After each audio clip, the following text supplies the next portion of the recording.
Bilisan mo, Lola. Baka abutan niya tayo. Hindi. Hindi maaari. Hindi natin yung pwedeng hindi makuha. Bakit, Lola? Ano yung sinasabi mong hindi pwedeng hindi makuha? Hindi kasi natin nakuha yung milyones. Nabaliwala lang ang ginawa natin. Hayaan mo na yun, Lola.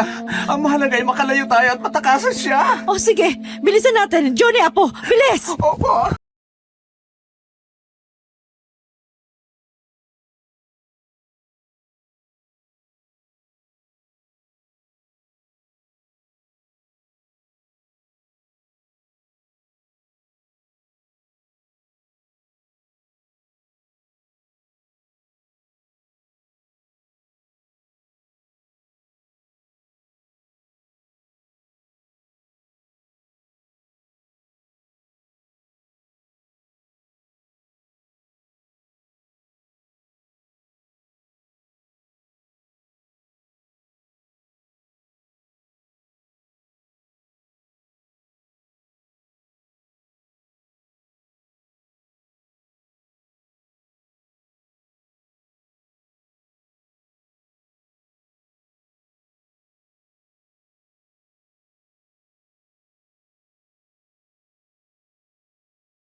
Parang Biyernes Santo na ang mukha mo, Lola.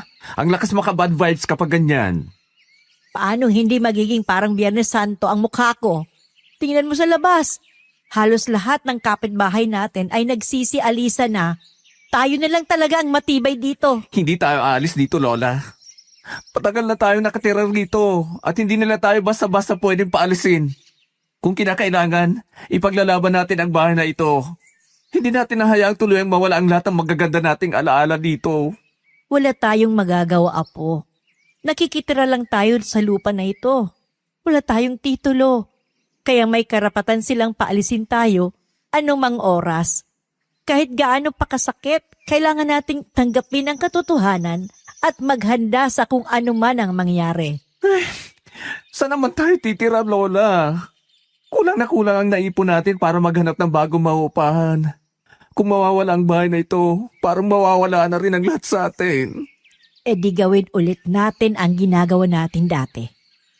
Siguradong mabilis tayong magkakaroon ng pera at agad tayong makakahanap ng mauupahan. Pinamulatan ko ng mata at pinamayawangan si Lola dahil sa sinabi niya. Ano? Huwag mong sabihin na babalik na naman tayo sa dati nating ginagawa. Ay, ayoko na, Lola. Nagbabagong buhay na tayo, hindi ba? Ayoko na manloko ulit ng mga tao. Wala tayong ibang pagpipilian, Apo. Kung kailangan nating manloko ulit at kumapit sa patalim, gagawin natin kung iyon ang paraan para makapagsimulang muli. Sa ginawa nilang pagpapaalis sa atin dito, tinanggalan nila tayo ng pagkakataong magbagong buhay. Sayang, marami pa naman tayong suki rito sa ating parlor. Kapag tumira tayo sa ibang lugar, panibagong pag-a-adjust na naman ang kakaharapin natin. At saka, kahit pilitin nating magbago, hahabulin at hahabulin tayo ng pangangailangan. Akala ko rin kaya nating mag-umpisa ng malinis. Pero sa mundong hindi naman patas, ang mga tulad natin ang laging naaapi. Nako, konsensya kasi ako kapag naloloko tayo ng mga tao, Lola. Pakiramdam ko, hindi na ako akit sa langit. Gusto ko namang mabuhay ng marangal kahit mahirap, kahit gutom. Mas pipili ko na maghirap kaysa mabuhay sa kasinungalingan. Sa panahon ngayon, hindi na uso ang konsensya. Kaya, lunukin mo na lang yung konsensya mo, Apo. Ang mga tiwali at kurakot nga sa gobyerno hindi nakukonsensya. Dapat tayo rin. Hindi kita pinalaki para maging mahina, Johnny. Pero huli na ito, Lola, ha? Gagawin lang natin to para makakuha ng pera at makahanap ng bagong mauupahan.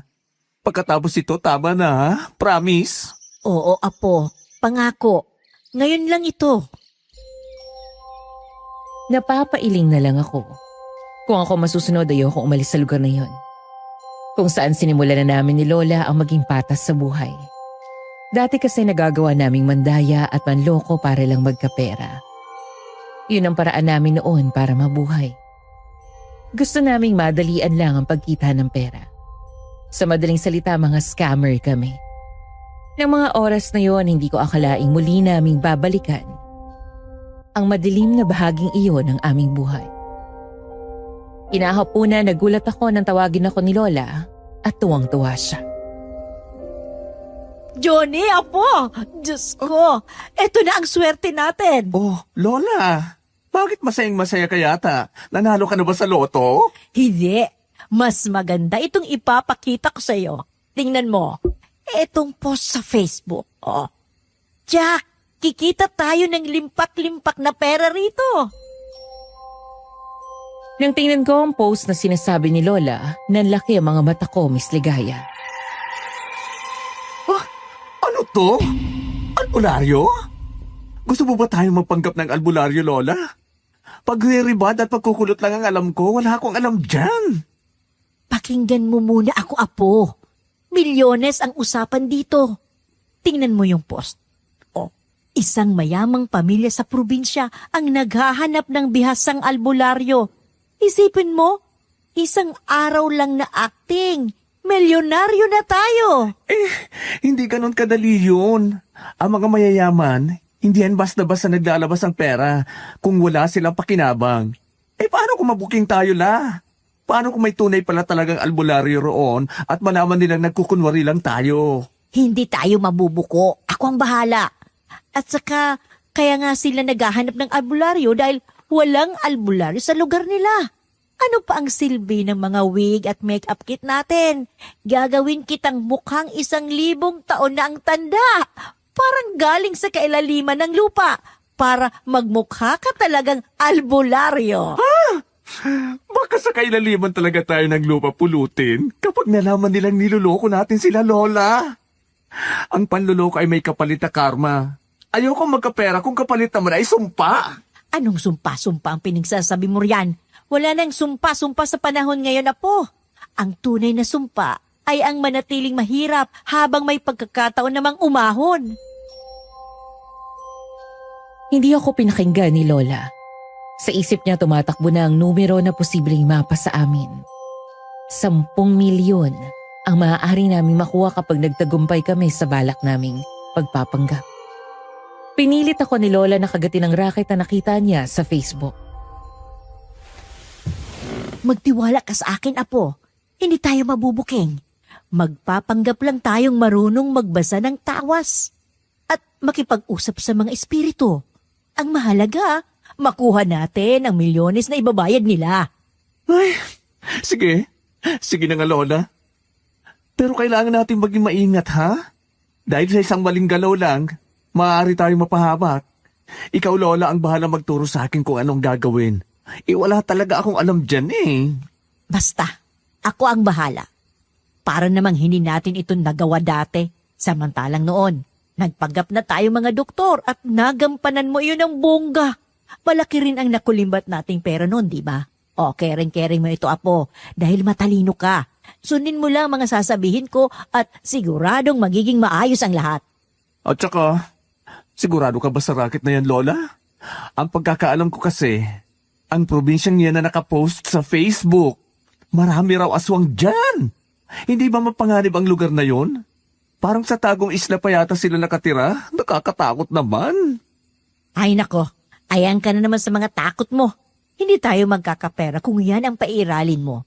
Isipin mo na lang na gagawin natin ito para may malipatan agad tayong mauupahan bago tayo paalisin dito.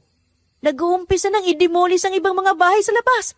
Baka bukas o sa isang araw, etong bahay at parlor na natin ang gibain. Ay, Diyos mahamagin. Kayo na po ang bahala sa amin ni Lola. Ngayon pa lang po ay humihingi na po ako ng tawad sa gagawin naming kasalanan. Ay. Agad na nag-message si Lola sa post na yon sa Facebook. At may sumagot naman doon. Hiningi na nag-reply ang address namin at sinabing ipapasundo kami sa bahay. Magte-text na lang daw ulit kung kailan. Napawaw kami ni Lola. Mayaman nga ang pamilyang naghahanap ng albularyo. Dahil may pasundo pa. Isang gabi, Nag-text na sa akin yung kontak ko sa post. Sabi ng nakausap ko, magpapadala raw sila ng tao bukas ng tanghali para sunduin tayo. Ha? Bukas na agad, Lola? Ang bilis naman. Ganun talaga. Baka kailangan na nila ng albularyo kaya nagmamadali na. Lola, bakit daw ba nila kailangan ng magaling na albularyo? Wala bang albularyo sa lugar nila? Sabi nung nakausap ko, may kailangan daw tayong gamutin. Hanggang doon lang ang impormasyon na sinabi sa akin. Malalaman na lang daw natin kapag nandun na tayo. Sigurado ka bang legit yan, Lola? Baka mamaya, imbis na tayo ang mag-scam, tayo pa ang mabiktima ng scam na yan, ha? Huwag kang mag-alala. Legit na legit ito, Apo. Totoong Facebook page yung pinagkunan ko niyan. At totoo namang mga tao ang mga nakapost doon. Kaya hindi tayo maluloko. Kinaumagahan, 3:00 pa lang gising na kami ni Lola upang maghanda para sa maituturing kong best performance of our lives. Ang pagpapanggap ng mga albularyo. Inihanda na namin ang mga costume na gagamitin at nagsimula na rin kami maglagay ng prosthetics sa mukha namin upang maging kapanipaniwala ang aming pagpapanggap. Tingnan mo ang sarili mo, Lola. Hindi na ako ang parlolista na si Pasing. Ikaw na ngayon ang dakilang albularyo mula sa Sikihor. Ang husay mo talagang mag-makeup, Apo. Parang hindi na ako ito. Mukhang mangkukulam na ako. Albularyo pala. Hindi ba? Hindi lang ako magaling na parlorista. May future din ako sa pagiging makeup at prosthetic artist. Nilagyan ko ng counting dye ang mga kuko mo, Lola, para mabukang madumi at mystical. Di ba? Siguradong hindi ka nila paghihinalaan bilang Juan na albularya. Mukhang naihanda mo na rin pala ang mga fake na gamit natin bilang mga albularyo. Eto mga bote na ito. Ano ang laman? Maayos ba ang pagprepara mo niyan? Baka mamaya, mabisto tayo agad ha. Kilala mo ako, Lola. Kailan pa ba ako pumalpak? Kapag ako ang gumawa ng props, paniguradong di kalidad. May tiwala naman ako sa iyo, Apo. Gusto ko lang makatiyak na hindi tayo magkakamali sa pagpapanggap na ito. Dito nakasalalay ang muling pagbabagong buhay natin. At yun ang huling pagkakataon ng aming pagiging totoo. Sa oras na dumating ang tao na susundo sa amin, pansamantala naming iiwan ang aming pagkatao bilang mga parlorista at magbabagong anyo bilang mga albularyo. Nang sumapit ang tanghali, dumating na ang susundo sa amin. Lola, nandiyan na po yata ang susundo sa atin. Siya na siguro yan. Sige, papasukin mo na, Apo. Pagbukas ko ng pinto, bumungad sa akin ang isang lalaking may edad na sa tansya ko'y nasa mahigit 40 taong gulang na. Magandang araw po. Ako po si Reyes, katiwala ng pamilya Redoblado. Kayo po ba sina Aling Pasig at Mang Jody? Ay, kami nga yan.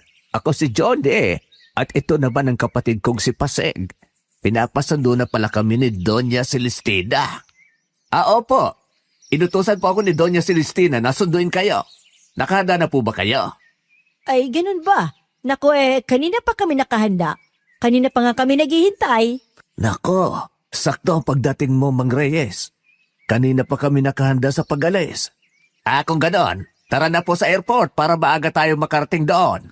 Mukhang kailangan na talaga ni Doña Celestina ang serbisyo natin, no? Tama po kayo. Hindi na po makapaghintay ang aking amo na makilala kayo. Kailangan niya talaga ang tulong ninyo. Habang nasa biyahe kami, panatag ang loob namin ni Lola. Hindi na halata ni Mang Reyes ang aming prosthetics, ni ang aming tunay na pagkatao. Habang nakasakay kami sa eroplano, Lola, may naamoy ka ba? Mabaho. Parang amoy nabubulok. Oo nga, no? Parang may nabubulok nga. Saan kaya nang gagaling ang amoy na yun? May problema po ba? Parang hindi kayo mapakali sa upuan ninyo. Wala naman. Naninibago lang kami. Unang beses kasi naming sumakay ng eroplano. Oo nga. Pagpasensyahan mo na ha. Hindi kasi kami sanay sa ganito eh. nasa ganun kaming tagpo nang makaramdam ako ng antok at di ko na malaya na nakatulog na pala ako. Nang magising ako, laking gulat ko na makita na nakasakay na pala kami ni Lola sa isang sasakyan. Mabuti at gising na kayo. Nandito na po tayo. Ha? Nasaan na tayo? Bakit wala na tayo sa eroplano? Anong nangyari? Nasaan na kami? Wala na po tayo sa eroplano. Nakalis na tayo mula sa airport. Ano? Saglit lang akong nakatulog, tapos nakaalis na agad tayo sa airport. Paano nangyari yun? Ay, nakakapagtaka. Bakit wala akong matandaan na bumaba tayo sa eroplano at sumakay sa sasakyang ito? At saka, sa pagkakatanda ko, saglit lang akong nakatulog. Paanong hindi nyo maalala? Palagi kayong natutulog sa biyahe. Nang sunduin tayo sa airport ng sasakyan ni Doña Celestina, nakatulog ulit kayo. Para pala kayong nanay ko, kunting masanda lang, tulog na ulit. Ganun ba? Pero nakakapagtaka talaga na wala kaming matandaan. Ganun ba talaga kahaba ang tulog namin? Kahit hindi pa rin kami makapaniwala sa nangyari, natabunan iyon nang makita namin ang malaki at magandang mansyon sa harap namin. Ay, Lola, ang laki ng bahay. Mansyon talaga, nakakaloka. Huwag kang maingay. Baka marinig ka nitong si Reyes. Pero tama ka. Hindi tayo nagkamali sa pagpunta rito. Mukhang yayaman tayo rito, Apo. Halina po kayo. Naghihintay na si Doña Celestina sa loob ng mansyon. Pumasok ang sasakyan sa loob ng bakuran ng mansyon. Nang bumaba kami, mas talo kami namangha sa paligid. Halatang ubod ng yaman ng pamilyang gustong kumuha ng aming serbisyo. Sinamahan kami ni Mang Reyes hanggang sa loob ng mansyon. Pagpasok namin, bumungad agad sa amin ang isang eleganteng babae na nakasuot ng magarang kasuotan at balot ng mamahaling alahas ang kanyang katawan. Ay, Doña Celestina, nandito na po sila. Ang mga albularyong ipinapasundo ninyo. Ay, maligayang pagdating sa aking bahay. Ikinagagala ko kayong makilala. Ako si Celestina, isang negosyante. At ako ang nag-post sa Facebook na nangangailangan kami ng albularyo. Ikinagagalak din namin kayong makilala, ma'am.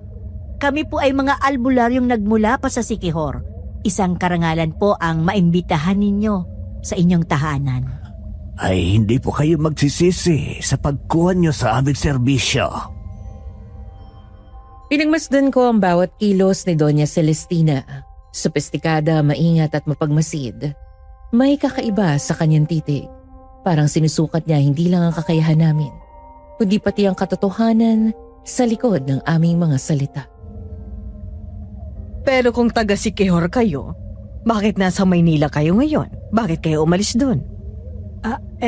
Nasunugan po kasi kami noon. Naabo ang aming bahay at mga gamit. Walang natira kahit isa. Kaya napilitan kaming magkapatid na magpunta sa Maynila at makitira muna sa kamag-anak namin doon. Nakakalungkot naman palang nangyari sa inyo. Mabuti na lang at nakaligtas kayo. Siguro hindi birong pinagdaanan ninyo bago kayo napadpad sa Maynila. Marami talaga kaming pinagdaanan, ma'am. Pero nagpapasalamat pa rin kami dahil kahit paano, binigyan kami ng pagkakataong magpatuloy at mabuhay. Bueno, huwag kayong mag-alala. Malaking halaga ang naghihintay sa inyo kapag nagawa ninyo ng maayos ang ipagagawa ko. Sumunod kayo sa akin at ipapakilala ko kayo sa bunso kong anak na si Ariela. Siyang dahilan kung bakit kinuha ko ang serbisyo nyo. Bilang isang ina, handa akong gawin ang lahat para sa anak ko. Kaya umaasa ako na ang kaalaman nyo ay makakatulong sa kanya. Sana'y hindi masayang ang tiwala na ibinibigay ko sa inyo. Gagawin namin ang aming makakaya, ma'am. Kung ano man ang ipagagawa nyo sa amin. Tama ang kapatid ko. Gagawin namin ang lahat, ma'am. Umaasa ako na kayong magiging sagot sa matagal ko ng panalangin. Ilang gabi na akong hindi nakakatulog. Paulit-ulit na humihingi ng himala para sa aking anak. Kung may kahit konting pag-asa na maibabalik ang dating sigla ni Ariela, kakapitan ko yon. Hindi ko alam kung anong kapalarang naghihintay sa kanya, pero ipinauubaya ko ito sa inyo. Sana'y gabayan kayo ng may kapal sa gagawin ninyo. At sana'y maging totoo ang himalang matagal ko nang hinihintay. Tahimik kaming sumunod kay Doña Celestina sa mahabang pasilyo sa ikalawang palapag ng mansyon. Hindi ko maintindihan pero parang bigla akong kinabahan habang papalapit kami sa kwarto na nasa pinakadulo ng pasilyo. Ito ang kwarto ng bunso kong anak. Sana'y maunawaan ninyo ang kalagayan niya. Ano po ba ang problema sa iyong anak, ma'am? Oo nga, ma'am. Ano ba ang sakit niya? Malalaman niyo kapag nakita niyo na siya. Tara na, pasok na kayo. Nang buksan ni Doña Celestina ang pinto ng kwarto, nagulat kami na makitang madilim doon. May konting liwanag lamang na nagmumula sa mga kandilang nakasindi. Bakit ang dilim naman po rito sa loob? Abay, napakadilim naman dito. Kwarto ba talaga ito? Sadya talagang madilim ang kwarto ng anak ko dahil sensitibo siya sa liwanag. Ang pwede lamang ay ang mahinang liwanag na nagmumula sa mga kandila. Nasaan dito ang iyong anak, ma'am? Narito ang aking bunso. Itinuro niya sa amin ang dalagang nakahiga sa kama sa gilid ng kwarto. Umungad sa amin ang isang dalagang payat, maputla ang kulay, at nangingitim ang ilalim ng mga mata. Mama, may kasama ka na naman? Oo, anak. Sila ang mga albularyong sinabi ko sa iyo. Sila ang tutulong sa iyo upang gumaling ka. Siya ang anak ko, si Ariela. Maganda gabi, Iha. Ako si Johnny at ito naman ang kapatid kong si Pasing. Ikinagagalak naming makilala ka, Ariela. Kami ang gagamot sa iyo, Iha. Ikinagagal ako rin po kayo makilala. Pasensya na po kung hindi ako makakabangon sa higaan. Nako, ayos lang, Iha. Magpahinga ka na lamang dyan at kami na ang bahala sa'yo. Habang nakatingin ako sa kanya, ramdam kong hindi lamang ang kanyang katawan ang may dinadala. Doña Celestina, hindi po ba talaga pwedeng buksan ang ilaw dito sa loob ng kwarto niya? Hindi talaga maaari. Kahit konting liwanag ay sumasakit ang ulo niya. Parang tinutusok po ang mga mata ko kapag maliwanag. Hindi po ako sanay sa dilim pero mas masakit po kapag may ilaw. Para pong may mabigat na nakadagan sa ulo ko at pakiramdam ko po'y unti-unti akong nauubusan ng lakas. Matagal na bang ganyan ang nararamdaman mo, Iha? Hindi ko po alam. Hindi ko na rin po maalala kung kailan ako huling lumabas ng kwartong to. Simula nang magkasakit siya, palagi na lamang siyang nasa loob ng kwarto. Lahat ng ginagawa namin ay para lang mapanatili siyang ligtas at komportable. Pero alam kong hindi ito normal para sa tulad niya. Ano ba ang madalas na nangyayari sa kanya, Doña Celestina? Palagi siyang nangihina. Hindi siya makatayo ni makabangon. Kaya't palagi na lamang siyang nakahiga sa kanyang kama. Minsan kahit simple lang ang gawain tulad ng pag-inom ng tubig o pagkain, kailangan pa namin siyang tulungan. Nakakabahala at pakiramdam ko'y unti-unti na siyang nawawala sa amin sa bawat araw na lumilipas. Bukod doon, ano pa ang napapansin ninyo sa kanya? May mga kakaiba ba siyang nararamdaman? Palagi po akong nagugutom. Hindi ko mapigilan. Palagi kang nagugutom, Iha?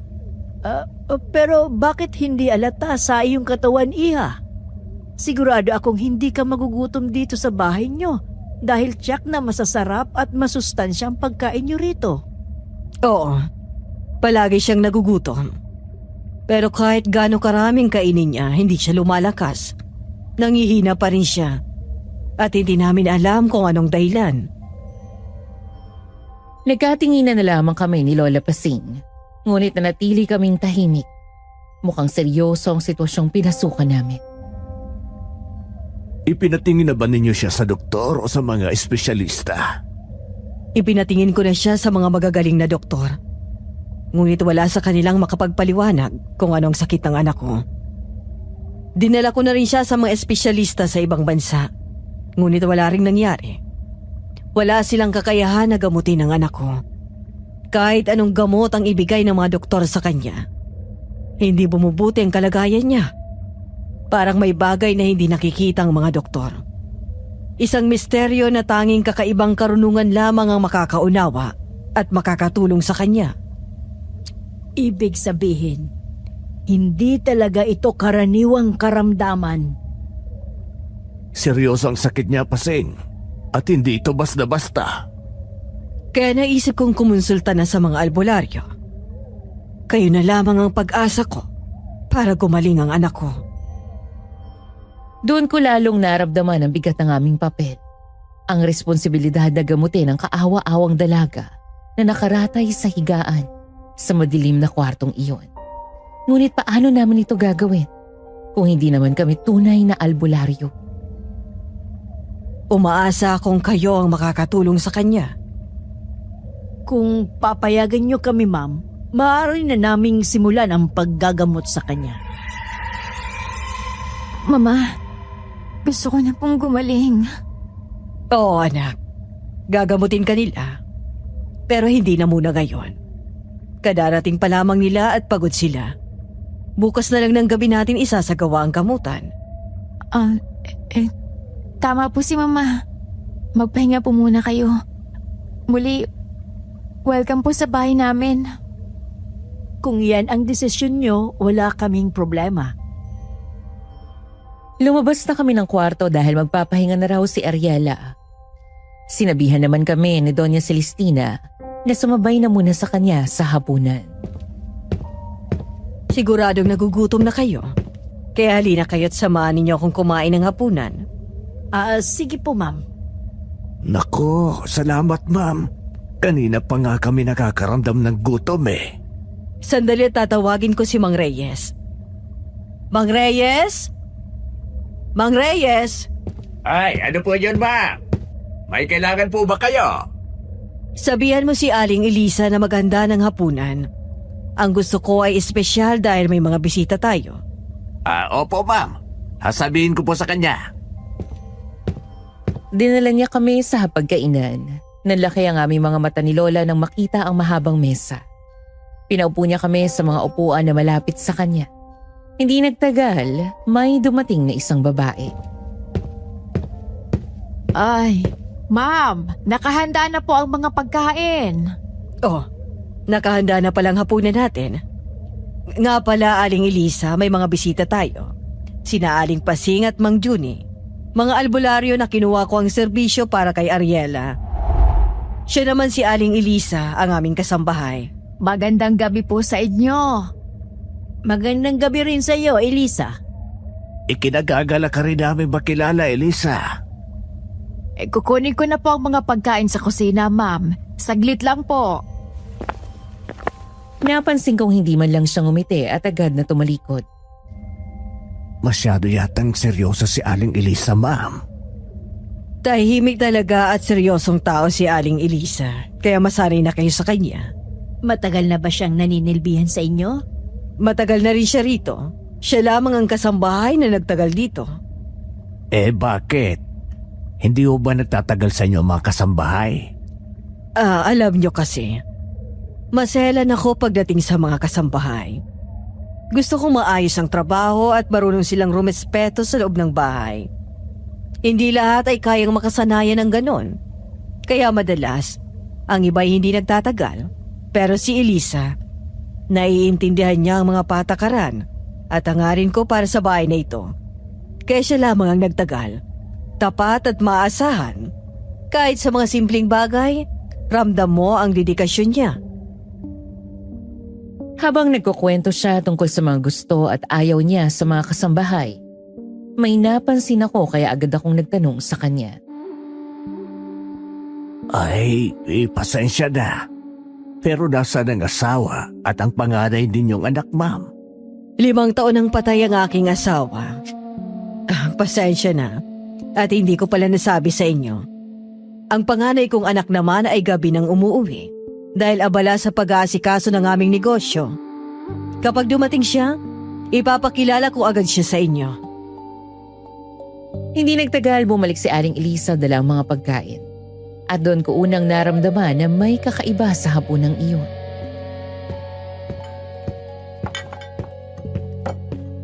Ayan, maaari na tayong kumain. Huwag kayong mahihiya. Kain lang ng kain. Ay, wow. Ang dami naman ng pagkain, ma'am. Nako, pwede po bang kainin ang lahat ng yan, ma'am? Sa amoy pa lamang, mukhang masarap na ang mga pagkain. Pinahanda ko talagang lahat ng yan para sa pagdating nyo.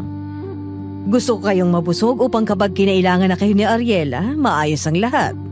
Sige na, kainin yung lahat ng kaya nyong kainin. Salamat, ma'am. Nagumpisa na kaming kumain ng hapunan. Sa unang subo ko pa lamang sa pagkain, napangiwi na ako. Bakit ganun, ma'am? Parang hilaw pa yata ang mga ulam. Oo nga, ma'am. Parang hindi pag-anong luto. Ganito ba talaga ito? Ganun talagang pagkain dito sa mansyon. Hindi kami mahihilig sa sobrang luto na pagkain. Gusto namin ay malasa pa at sariwang bawat putay. Kaya mas mainam na bahagyang hilaw o medium lang ang luto upang mas maramdaman ang tamang lasa ng sangkap. Ganun ba? Ang pamilya ninyo ay mahilig sa hilaw ng mga pagkain. May paniniwala kasi sa aming pamilya na mas mabuti sa katawan ang hindi masyadong luto. Mas nananatili ang nutrisyon ng pagkain kapag hindi sobrang pagkakaluto nito. Kaya ito ang aming sinusunod. Ang ibig sabihin, hindi kayo gumagamit ng mga pampalasa at preservatives? Oo. Hindi kami gumagamit ng mga artificial na pampalasa o preservatives. Mas gusto naming natural ang lasa at sariwang bawat sangkap upang mas malusog at mas masarap ang pagkain para sa amin at sa aming pamilya. Nagkatinginan kami ni Lola, halatang nag-aalangan. Noon lang kami nakarinig ng ganoon, Miss Ligaya. Ngunit kung hindi kayo komportable sa lasa, pwede kong ipalutong mabuti kay Aling Elisa. Aling Elisa? Aling Elisa? Bakit po, ma'am? May kailangan pa po ba kayo? Lutuin mong mabuting pagkain ni na Lola Pasing at Junie. Hindi sila sanay sa medyo hilaw na pagkain. Sige po, ma'am. Lulutuin ko po ng maigi. Nako, pasensya na. Naabala pa namin si Aling Elisa. Walang problema. Bisita namin kayo kaya kailangan lamang na komportable at masarap ang pagkain para sa inyo. Hindi nyo kailangang humingi ng pasensya. Makalipas ang ilang sandali, bumalik si Aling Elisa sa hapagkainan dala ang bagong lutong pagkain. Hindi tulad ng nauna, maayos na ang pagkakaluto nito. Kaya napakasarap na ng pagkain namin ni Lola. Ngunit maya-maya, nakaramdam ako ng paninikip sa tiyan. Naiihina ako. Ma'am, maaari po ba akong gumamit ang banyo? Oo naman. Diretsuhin mo lang ang daan na yan. Lalo ng kusina at may CR doon. Pwede ka rin magtanong kay Aling Elisa. Sinunod ko lang ang sinabi ni Doña Celestina. Dumiretso ko sa isang maliit na pasilyo hanggang sa marating ko ang kusina. Naabutan ko roon si Aling Elisa na naglilinis. Nasaan po ang banyo rito, Aling Elisa? Nagulat ako nang bigla niya akong nilapitan. Bakit kayo nagpunta rito? Hindi ninyo alam ang pinasok ninyo. Anong ibig mong sabihin, Aling Elisa? Hindi lahat ng sakit gamot ang lunas. Hindi gamot ang kailangan nila. Hindi kita maintindihan. Anong ibig mong sabihin? Laman. Kailangan nila ng laman. Ano? Anong laman ang sinasabi mo, Aling Elisa? Ngunit bago siya nakasagot, may biglang dumating sa kusina. Nakagamit ka na ba ng banyo, Mang Junie? Oo, ma'am. Kakatapos lang. Aling Elisa, maaari mo ba kaming ipaghanda ng panghimagas? Opo, ma'am. Mang Junie, baka hinahanap ka na ni Lola Pasing. Puntahan mo na siya sa pagkainan. Sige ma'am. Babalik na ako. Sige, susunod na lamang ako. Aling Elisa, may pag-uusapan muna tayo. Hindi ko na narinig kung ano ang pinag-usapan nila dahil nagmamadali akong bumalik sa pagkainan. Oh, bakit ka natagalan? Sinundan ka na ni Doña Celestina. Akala niya hinaligaw ka na. Ay, muntik na lola. Mabuti at itinuro sa akin ni Aling Elisa ang banyo. Bakit parang may malalim kang iniisip? Wala ito lola. Naparami lang ang nakain ko kaya medyo sumama ang sikmura ko. Kinabahan ako. Akala ko'y nabuking ka na. Pero ang husay mo talaga, Apo. Consistent ang acting mo, ha? Hindi pumapalya ang pagboboses matanda mo. Hindi ko na sinabi kay Lola ang sinabi sa akin ni Aling Elisa. Dahil hindi ko rin iyon naiintindihan. Nasa ganong tagpo kami nang may narinig kaming ingay na umagaw sa aming pansin. Ha? Lola, narinig mo ba yon? Oo. Parang may kumalabog sa itaas. Parang naggaling yung ingay sa kwarto ni Ariela. Ano kaya ang nangyari? Baka may nangyari na sa anak ni Doña Celestina. Makalipas ang ilang sandali, bumalik si Doña Celestina sa hapagkainan na halatang nagmamadali. Naku, ma'am. May narinig po kaming ingay sa itaas. Ano? Ingay? Ay, parang nanggaling yung ingay sa kwarto ng yung anak, ma'am. Diyos ko. Ano kayang nangyari? Maiwan ko muna kayo, ha? Pupuntahan ko lang si Ariela sa itaas. Kumain lang kayo dyan. Kung may kailangan kayo, sabihin niyo lang kay Mang Reyes. Sige, ma'am. Puntahan mo na muna ang iyong anak. Ano kaya ang sakit ng anak niya, Lola? Kaya nga parang napaka-misteryoso ang sakit niya. Ang payat na niya. Parang mukha na siyang kalansay. Tapos, yung kulay ng balat. Naninilaw na. At yung mga mata niya, parang hindi normal. Hindi kaya naingkanto siya o nakukulam? Kung totoo ngang naiengkanto o nakukulang si Ariela, anong gagawin natin? Anong malay natin sa paggamot ng ganon? Bigla akong kinabahan, Lola. Baka mabisto nila na hindi tayo totoong mag-albularyo. Ano ka ba? Ngayon ka pa kinabahan? Nandito na tayo. Basta sundin mo lang na pag-usapan natin. Kunwari, gagamutin natin siya. Tapos, sasabihin natin na magkakabisa lang ang panggagamot pagkalipas ng 1 linggo. Kapag binayaran na nila tayo, saka tayo aalis dito. Pagbalik natin sa Maynila, aalis na tayo sa tinitirhan natin at hahanap agad ng maupahan sa malayong lugar, yung hindi nila tayo matutuntun. Nakakaawa naman po si Ariela. Ano kaya kung maghanap na tayo ng totoong albularyo at papuntay natin dito kapag nakalayo na tayo? Para kahit paano ay nakabawi naman tayo sa panloloko natin sa kanila. Kahit kailan, napakamaawain mo. Kung tutuusin, marami naman silang pera. Kaya kayang-kaya nilang maghanap pa ng mga albularyo. Malas lang nila at tayo ang nakuha nila. Pero kung gusto mo talagang tulungan sila para malinis ang konsensya mo, di sige. Hahanap tayo ng totoong albularyo na talagang makatutulong sa kanila kapag nakalayo na tayo rito. Nako, wag na muna natin pag-usapan yan. Ituloy na natin ang pagkain. Daming masasarap na ulam mo. Sulitin na natin hanggang nandito tayo. Natapos na kami kumain pero hindi pa rin bumabalik mula sa itaas si Doña Celestina. Nang biglaan nilang sumulpot si Mang Reyes mula sa kung saan. Ay, pasensya na po. Pero hindi na kayo maharap ni Doña Celestina. Ay, bakit Mang Reyes? May problema ba sa anak niya? Wala naman po. Nagbabantay na po kasi siya kay Ariela. Kapag ganoon, doon na siya natutulog sa kwarto ng anak niya. May nangyari ba sa anak niya? Wala naman pong nangyari sa anak niya. Hindi pa rin kami mapakali. Kaya nagtanong ulit kami sa kanya.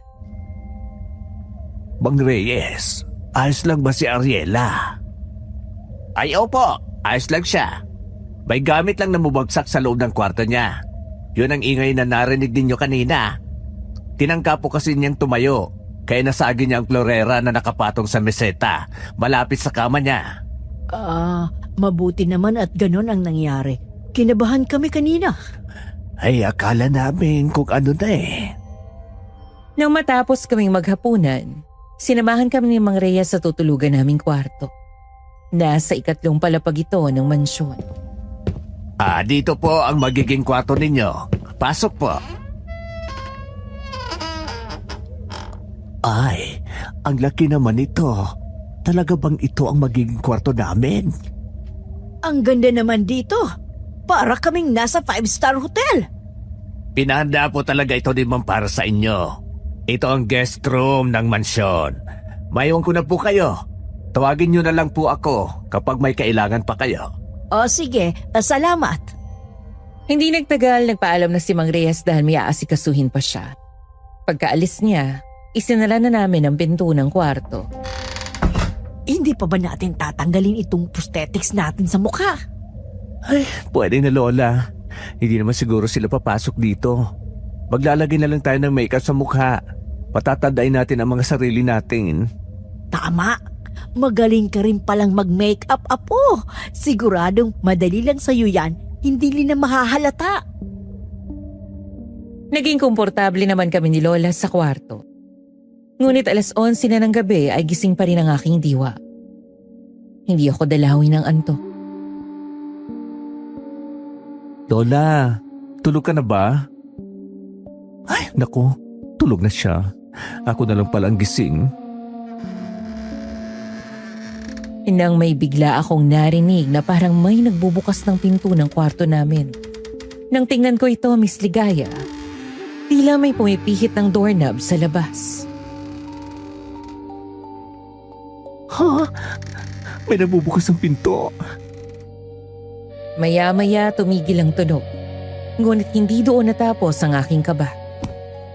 Ay, may naglalakas sa labas? Ang bigat naman ng mga yabag. Si Mang Reyes kaya yun o sa Aling Elisa? Parang paikot-ikot lang ang mga yabag. Sa sobrang kaba ko, nagmamadali akong bumalik sa kama at nagtalokbong ng kumot. Habang nakatalokbong, naririnig ko pa rin ang mabibigat na yabag sa labas ng kwarto. Na tila ayaw umalis dun. Hindi ko maipaliwanag ngunit may kakaibang lamig na bumalot sa aking katawan. Pinilit ko na lang na matulog sa mga sandaling iyon. Hanggang sa hindi ko na namalayang nakatulog na ako. Nagising na lang ako nang maliwanag na sa labas ng bintana. Pupungas-pungas pa akong bumangon sa higaan. Lola, gising ka na rin ba? Oo, Apo. Kakagising ko lang din. Nakatulog ka ba ng maayos? Ay, nakatulog naman po ako, Lola. Pero natagalan ako bago nakatulog. Meron po kasi akong narinig kagabi. Ha? Anong narinig mo? Magsasalita na sana ako ngunit biglang may kumatok sa pinto. Si Mang Reyes. Magandang umaga po, Aling Pasing, Mang Johnny. Gising na po ba kayo? Nako, Lola. Si Mang Reyes nasa labas. Oh, huwag mong bubuksan ang pinto. Hindi pa tayo nakakapag-makeup. Mabubuking niya tayo. Sabihin mo, naliligo ako sa banyo dito sa kwarto. Sabihin mo na lang kung ano ang kailangan niya. Ay, oo, gising na kami. Pasensya na at hindi ko mabubuksan ang pinto dahil naliligo ang kapatid ko. Eh bakit? May kailangan ka ba? Ay, ganun ba? Naparito ako o pagsabihan kayo na nakahanda ng almusal sa ibaba. Kanina pa po kayo hinihintay ni Doña Celestina. Ipakikilala rin po niya kayo sa panganay niya anak. Dahil sa sinabi ni Mang Reyes, mas naging interesado ako sa anak ni Doña Celestina. Ay, sige. Pakisabi na susunod na kami. Sige po. Inantay ko munang makalayo si Mang Reyes bago kami muling mag-usap ni Lola. Ay, wala na siya, Lola. Tara na at mag-makeup na tayo. Mabilisan lang to dahil naghihintay na raw sa ibaba si Doña Celestina. Ano? Mabilisan? Ay, kaya mo ba yun? Ay, kayang-kaya ko yan, Lola. Ako pa ba? Kaya ko ang mabilisang makeup transformation. Tara na, para makababa na tayo. Habang minimakeupan ko si Lola, biglang bumalik sa isip ko ang nangyari kagabi. Lola, may ikukwento ako sa'yo. Ano yun, Apo? Yan ba yung sasabihin mo sana sa akin kanina kaso biglang kumatok sa pinto si Mang Reyes? May narinig kasi ako nagbubukas ng pinto ng kwarto natin kagabi. Mabuti na lang at inilak ko. May nagbubukas ng pinto? Baka naman kasambahay lang yon. Nag-check ng kwartong lilinisin. Baka mamaya si Elisa lang yon. Bakit hindi man lang kumatok kung kasambay nga yun? Ha? At isa pa, ang laki ng mansyon na to. Ngunit bakit parang wala namang ibang kasambay dito kundi si Aling Elisa lang at saka si Mang Reyes? May narinig din akong mabibigat na hakbang sa labas ng kwarto natin. Baka naman nananaginip ka lang, Apo. Hindi yung panaginip, Lola. Gising na gising pa ako ng mga oras na yun. Ang mabuti pa, kalimutan mo na mga negatibo at ituloy mo na ang pagme-makeup sa akin. Ang mas dapat nating problemahin ay kung paano natin maitatawid ang ating pagpapanggap. Tama ka, Lola. Sige na nga. Isang maling galaw lang, tapos tayo. Alam ko po yun, Lola. Kaya nga ginagalingan ko. Kaya huwag kang pangunahan ng takot. Kalimutan mo yung narinig mo kagabi at mag-focus ka sa acting natin. Napangiti ako ng pilit at tumango na lang sa sinabi niya. Habang ako naman ang nagme-makeup, may pumasok sa aking isip. Ano mo, Lola? Curious din ako sa panganay na anak ni Doña Celestina. Bakit naman? Ay, ano kaya ang itsura niya? Iniisip mo kung gwapo, no? Oh, Lola. Siyempre, sana guwapo. Bakla ka talaga ng taon. Huwag kang maingay, Lola. Baka marinig ka nila. Pasensya na. Ikaw kasi. Natawa tuloy ako. Nang tumawa si Lola, bahagyang nabawasan ang kaba ko. Ang totoo nang marinig ko ang ingay kagabi, hindi na ako mapakali. Parang may kung ano sa mansyon na yun. Sige na. Bumaba na tayo. Teka, sigurado ka ba na hindi nila mahalata ang makeup natin? Ay, nako. Siguradong sigurado, Lola. Kahit kailan, hindi pa pumalya ang makeup ko. Ay, bilisan na natin, Lola. At baka mainip na sila sa kahihintay. Pagdating namin sa pagkainan, naroon na si Doña Celestina kasama ang isang lalaki. Tama ang iniisip ko kanina. Guwapo nga ang lalaking katabi niya sa upuan. Magandang umaga sa inyo. Naging maayos bang tulog niyo kagabi? Oo, ma'am. Maayos naman ang tulog namin ng kapatid ko kagabi. Pasensya na kung medyo natagalan kami. Medyo sumakit kasi ang binti ko. Pinilikat yata ako kaya hindi agad kami nakababa rito. Naging komportable ang pagtulog namin, ma'am. Salamat sa lahat. Mabuti kung ganon. Siya nga pala. May iba kikilala ako sa inyo. Itong panganay kong anak na si Enzo. Siya ang kuya ni Ariela.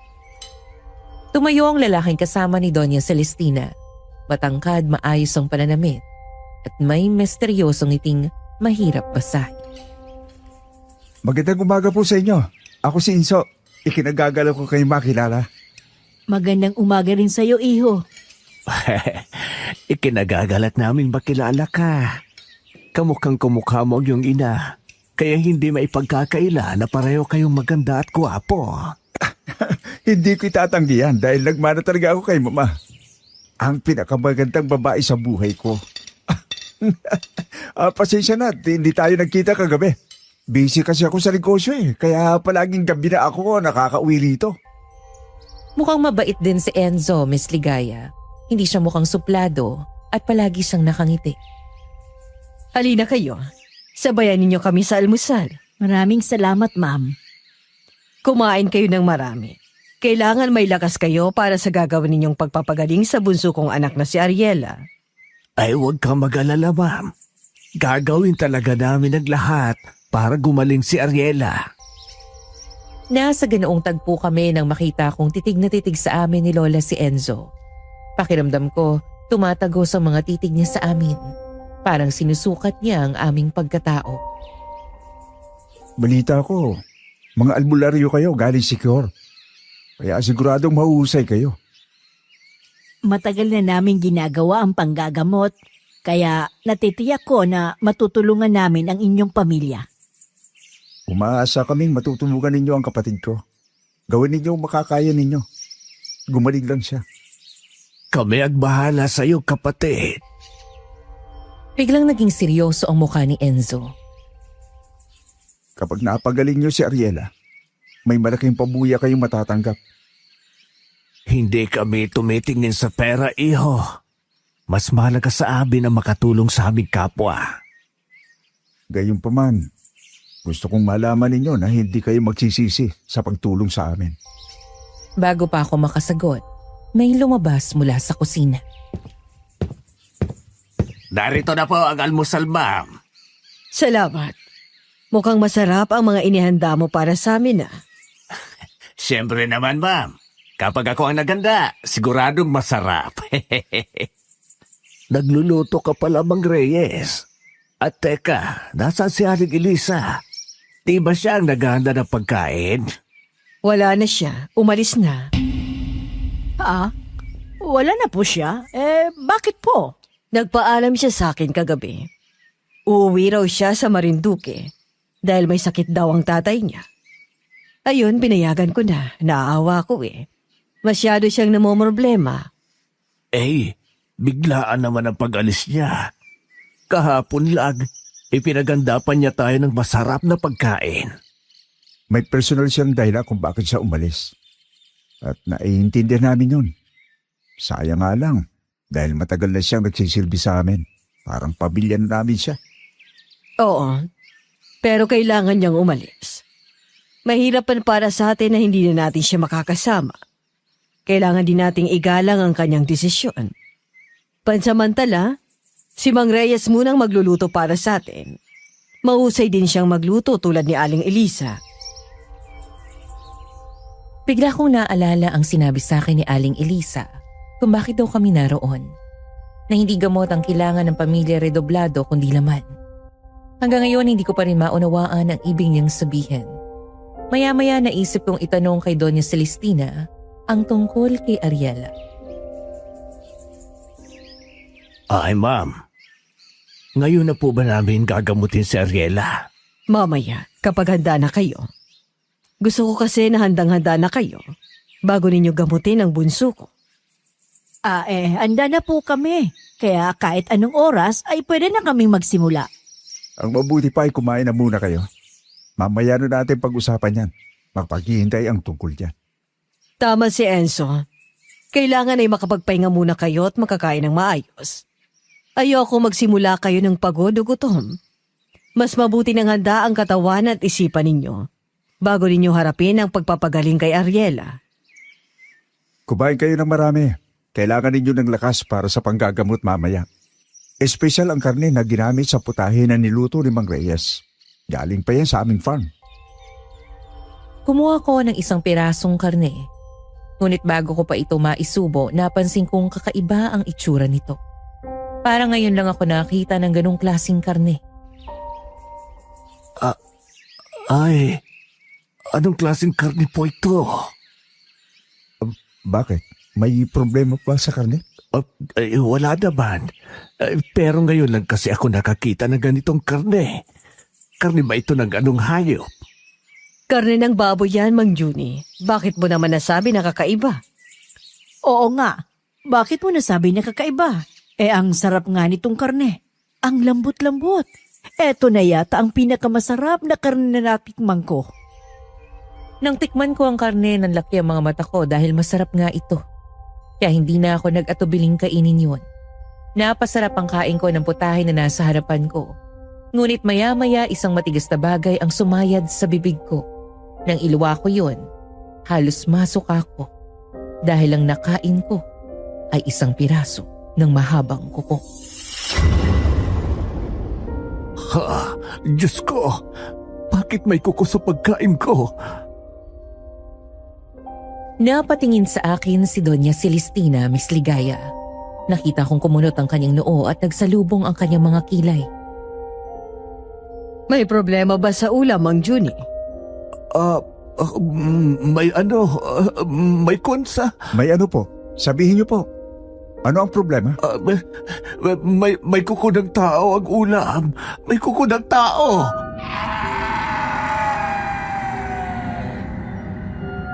Tumayo si Enzo mula sa kanyang upuan at sinuri ang ulam na nakahain sa mesa. Hinukay niya itong mabuti. Nasaan po ang kuko sa ulam? Wala naman po ako nakikita. Ay, teka, saan napunta yon? Bakit nawala? Kanina lang, hawak ko pang kukong nakuha ko sa ulam. Ano bang nirereklamo mo, Johnny? Anong kuko ang sinasabi mo? Paano magkakaroon ng kuko sa ulam? Kitang-kita ko, may kuko sa ulam at parang kuko ng tao. Mang Reyes, halika rito. Bilisan mo. Hindi napigilan ni Doña Celestina ang kanyang pagsigaw. Tinawag niya si Mang Reyes na bumalik sa kusina. Nung muling lumapit ito sa hapagkainan, May kailangan pa po ba kayo, Doña Celestina? Sa susunod, huwag mong putulin ang kuko mo habang nasa kusina. Para hindi ito mapunta sa ulam. Nakakahiya tuloy sa ating mga bisita. Humingi ka ng tawad sa kanila. Nako. Pasensya na po. Hindi ko po sinasadya.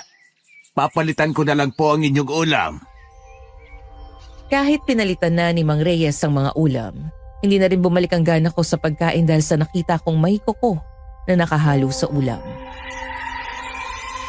Lalo pang ikinawindang ko nang mapansin kong tila may nail polish pa ang kuko na iyon. Masama bang pakiramdam mo, Mang Juni? Kasi kung ano-ano ang nakikita mo kanina sa hapagkainan. Ay, hindi naman masama ang pakiramdam ko, ma'am. Nakita ko talaga ang kuko. Pero hindi ko alam kung bakit bigla na lang itong nawala. Kung meron, nasaan? Wala namang nakita si Enzo sa ulam. Sa tingin ko, kailangan mo munang magpahinga. Huwag muna nating ituloy ang panggagamot kay Ariela. Kaya na po ni Johnny ang manggamot. Ako na ang bahala sa kanya, ma'am. Ang mahalaga ay matuloy na ngayon ang panggagamot namin kay Ariela. Pasensya na. Pero hindi ko isasaalang-alang ang kapakanan ng anak ko. Kailangan kong masiguro na maayos ang pag-iisip mo, Mang Juni. Bago niyo ituloy ang paggamot sa anak ko. Sa ngayon, magpahinga muna kayo sa inyong kwarto. Ipatatawag ko na lang kayo kapag may kailangan ako. Hindi kayo masyado lang ninyong iniisip ang pagpapagaling sa kapatid ko? Huwag kayong ma-pressure. Mas lalo kayong kakabahan yan. Ang alam ko sa mga albularyo, matitibay kayo at hindi agad-agad nababahala. Kaya siguro mas mabuti kung mananatili muna kayong kalmado at sundin ninyo ang utos ni Mama para mas maayos ang lahat. Wala kaming nagawa kundi sundin ang utos ni Doña Celestina. Bumalik kami sa kwarto at maaari lamang kaming lumabas kapag ipinatawag niya na kami. Ano ba ang nangyayari sa'yo, Apo? Bakit mo sinabing nakakita ka ng kuko ng tao sa ulam? Nakakaya sa kanila. Ay, totoo naman ang nakita ko, Lola.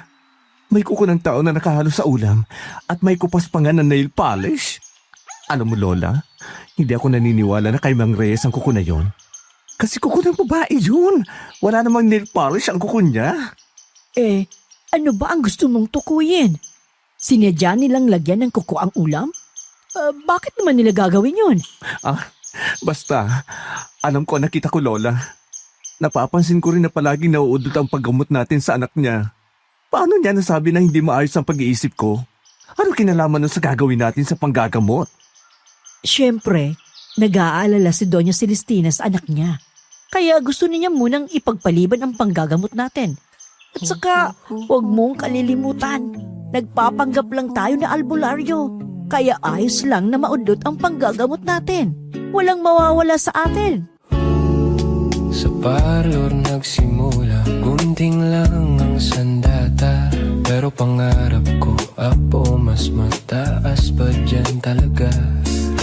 Araw-araw kulot at kulay ang laban. Pero sa puso ko, may pag-asang hinahawakan. Napabuntong hininga na lamang ako. Wala kaming nagawa ni Lola kundi ang maghintay sa utos ni Doña Celestina kung kailan namin gagamutin ang anak niyang si Ariela. Hanggang sa sumapit ang gabi, saka lamang kami tinawag ni Mang Reyes para sa hapunan. Pagbaba namin sa hapagkainan, naroon na ang mag-inang Doña Celestina at Enzo. Nakangiting naghihintay sa amin. Inanyayahan nila kaming kumain. Tahimik ang lahat habang kumakain.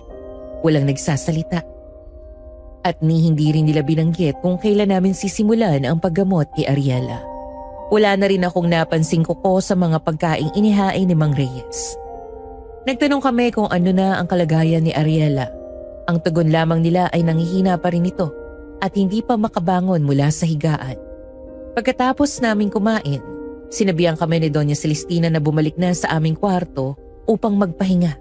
Ngunit habang nasa loob kami ng kwarto, may bigla akong naisip.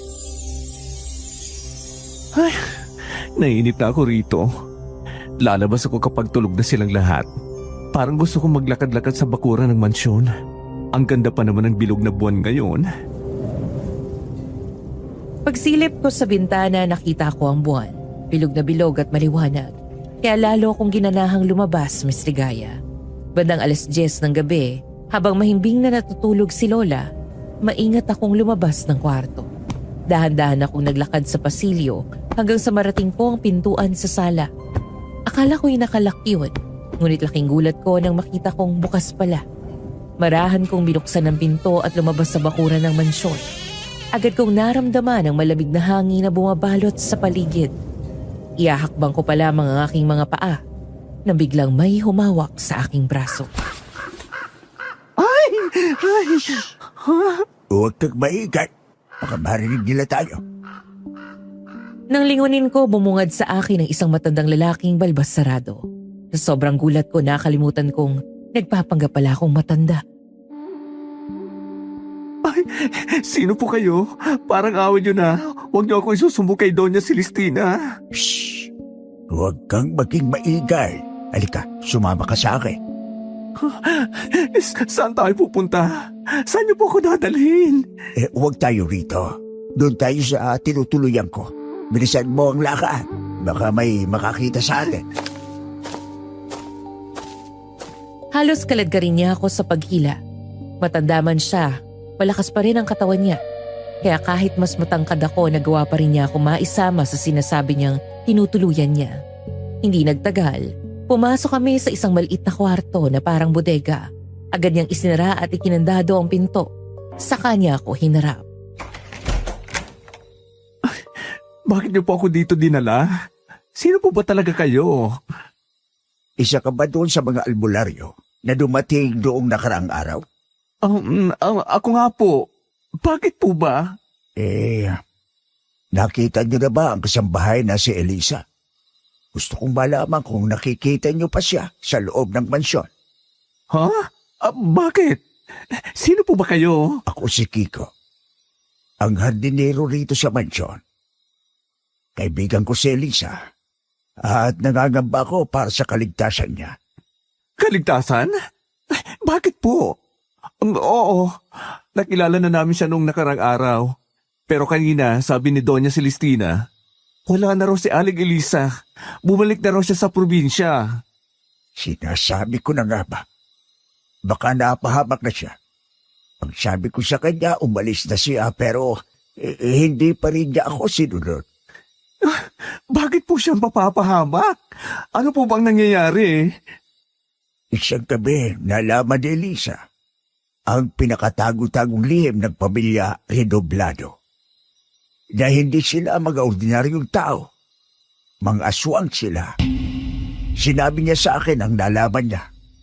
Malakas ang kutob ko na alam na nila at natuklasan ni Elisa ang sekreto nila. Kaya malamang ay pinatahimik na siya ng mga halimaw na yon. Saglit akong hindi nakagalaw at nakapagsalita sa sinabi ng matanda. Ang pamilya Redoblado, mga aswang? Diyos ko, ano ba tong pinasok namin ni Lola? Ano po? Mga aswang? Aswang sina Doña Celestina, Enzo at Ariela? Hindi lang sila. Pati ang katiwala nilang si Mang Reyes, aswang din yun. Siguradong hindi na rin ako ligtas dito. Dahil alam ko na rin ang lihim nila. Kayo nang kasama mo. Hanggat maaga pa, umalis na kayo rito.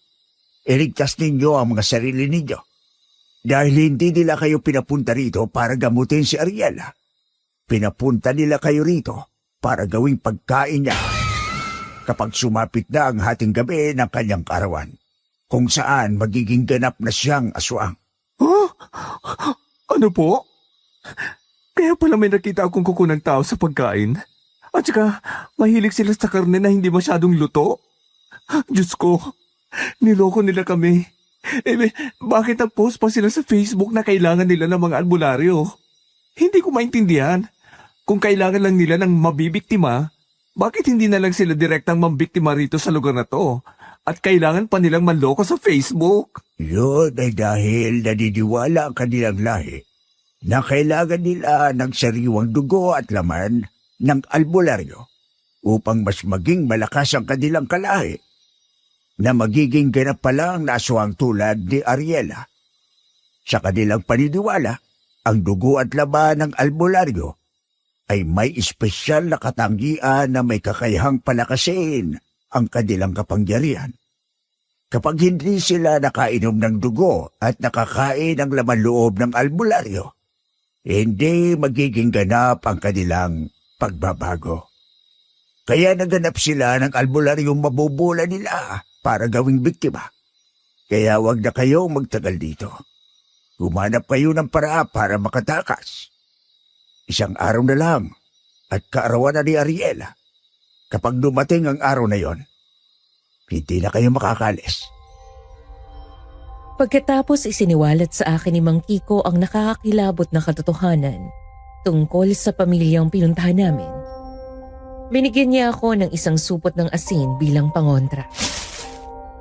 Ngunit paliwanag niya, hindi ito sapat dahil napakalakas ng kapangyarihan ng pamilya Redoblado. Ang kailangan ko raw pagplanuhan ay ang pagtakas namin ni Lola habang may panahon pa.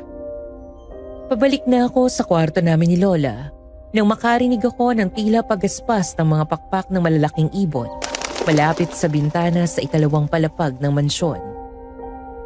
Dahil sa matinding kuryosidad, dahan-dahan akong lumapit sa bahaging iyon ng mansyon. Nang sumilip ako, nanlaki ang aking mga mata sa aking nakita. Diyos ko! Tama si Mang Kiko. Aswang nga ang pamilya nila. Kitang-kita ko ang pagpasok ng malalaking ibong kulay itim sa bintana. Maya-maya nagbago ang kanilang anyo at naging mga tao.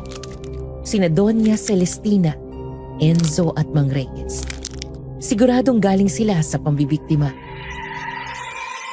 Sariwang-sariwang batang kinain natin ngayong gabi. Hanggang ngayon, dama ko pa rin sa aking bibigang lambot at sarap ng kanyang mga lamang loob. Walang kasing sarap ang laman loob ng tao, Mama. Lalo na ang mga bata. Bukas ng gabi, bata na naman kakainin natin. Malapit na rin maging katulad natin si Senyorita Ariela. Walang kaalam-alam yung dalawang albularyo na nalalapit na ang kanilang kamatayan. Kaya wala sa inyong maaaring gumalaw sa kanila. Nakalaan ang 20 na albularyong yon para sa bunso kong anak. Siya ang tatapos sa mga utuutong yon sa takdang oras. Kapag ganap na ang kanyang pagkaswang, siguradong wala na silang matatakbuhan. Sa tingin mo ba, Mama, hindi pa sila nakakahalata sa tunay natin pagkatao? Hindi pa, anak. Paniwalang-paniwala nga sila sa mga kwento natin. Madali lang paikutin ang ulo ng dalawang yon. Hanggat hawak natin ang kanilang tiwala, hawak din natin ang kanilang buhay. Pero hindi ba nakakita si Mang Junie ng kuko ng tao sa putahing niluto ni Reyes? Mabuti na lang at ginamitan ko siya ng tagabulag. Kaya wala siyang ibang nakita sa pagkain. Baka iniisip na niya na mga aswang tayo. Sa tingin ko wala pa silang alam. At saka hindi na muling nagtanong si Mang Junie. Naniwala na siya na kuko ni Reyes ang nahalo sa ulam. Mga walang hiya kayo. Ginawa ninyo kaming utoto at madaling mapaikot. Pinagkatiwalaan namin kayo. At ito pa ang igaganti nyo sa amin, mga demonyo. Ano ba talaga ang plano mo sa kanila, Ma'am Celestina? Siyempre. Ibabakain natin sila kay Ariela sa araw ng kanyang kaarawan. Alam niyo naman na mahalagang dugo at laman ng albularyo sa ating lahi. Lalo na kapag bago ka pa lamang magiging aswang.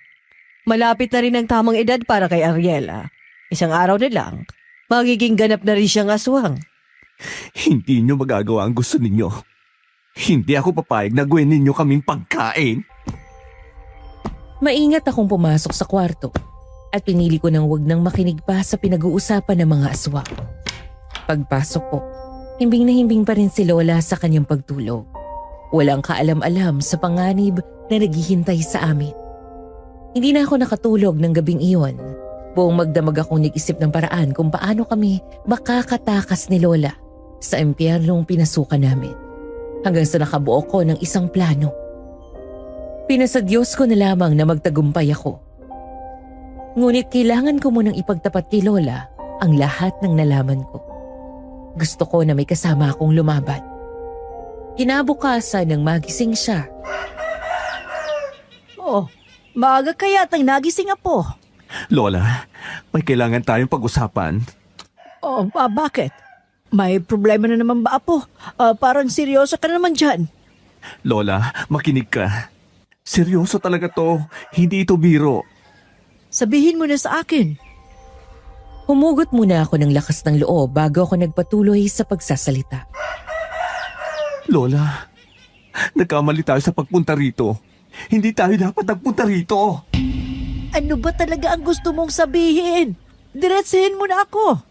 Hindi mga tao ang nakatira rito, Lola, kundi mga aswang. Sina Doña Celestina, Enzo at Mang Reyes, mga aswang sila. Ano? Teka, ano bang sinasabi mo ha, apo? Nanlaki ang mga mata ni Lola sa sinabi ko. Ilang sandali siyang nanatiling hindi nakagalaw. Tila hindi makapaniwala sa aking narinig. Hindi po ako nagbibiro, Lola. Totoo po ang sinabi ko. Mga aswang nakatira sa mansyon na to. Nagkamali po tayo ng pagpunta rito. Totoo ba talaga yan? Paanong nangyari yon? Paano mo nalaman?